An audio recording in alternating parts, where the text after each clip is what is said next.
Ces microfossiles ont été datés à au moins 3,5 milliards d'années. Jeff Miller UNIVERSITE du WISCONSI Micro-organismes maxi intérêt. Des fossiles vieux de près de 3,5 milliards d'années découverts en Australie. L'empreinte des plus anciens micro-organismes connus ayant vécu sur Terre ont confirmé des scientifiques selon qui la vie est probablement apparue encore beaucoup plus tôt.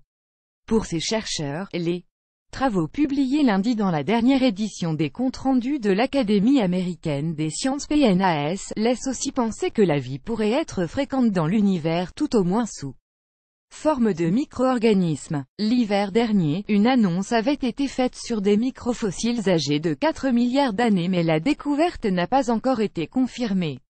Plusieurs types de métabolisme. Les chercheurs des universités de Californie et du Wisconsin ont identifié, grâce à une nouvelle technologie de spectrométrie de masse, les signatures chimiques de 11 spécimens microbiens qui appartiennent à 5 espèces dont certaines étaient similaires à celles existant aujourd'hui. C'est le premier lieu le plus ancien sur la planète où nous avons à la fois l'empreinte morphologique et chimique de la vie, explique John Valley, professeur de géochimie et de pétrologie à l'université du Wisconsin, le principal coauteur de cette étude.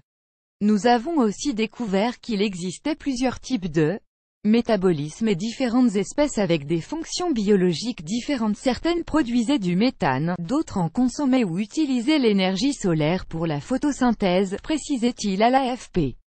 Peut-être avant l'apparition de l'oxygène. Le méthane devait former une partie importante de l'atmosphère de la toute jeune Terre fréquemment bombardée par des comets, où l'oxygène était rare ou absent.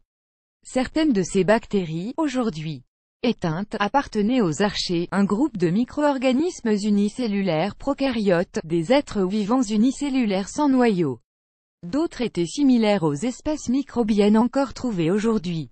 Cette étude laisse ainsi penser que certains des micro-organismes, décrits pour la première fois en 1993 dans la revue Science en fonction de leur morphologie cylindrique et filamenteuse, pourraient avoir vécu à un moment où il n'y avait pas encore d'oxygène sur la Terre. Ces organismes de 0,01 mm de largeur formaient une communauté de micro-organismes très bien développés qui ne constituaient probablement pas l'aube de la vie, résume le professeur Valley.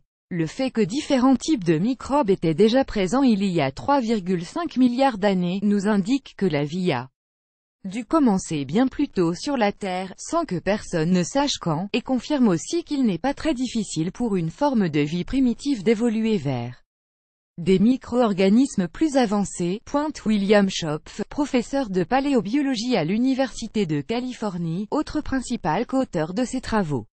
Le vie sans doute fréquente dans l'univers pour lui. Cette étude, avec d'autres, indique que la vie pourrait être fréquente dans le cosmos.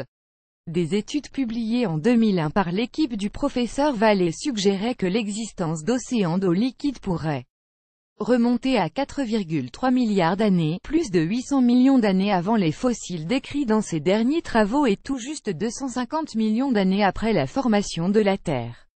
Nous ne disposons d'aucune preuve directe que la vie existait il y a 4,3 milliards d'années, mais cela aurait très bien pu être le cas, et c'est quelque chose que nous voulons tous savoir, relève le professeur Valley.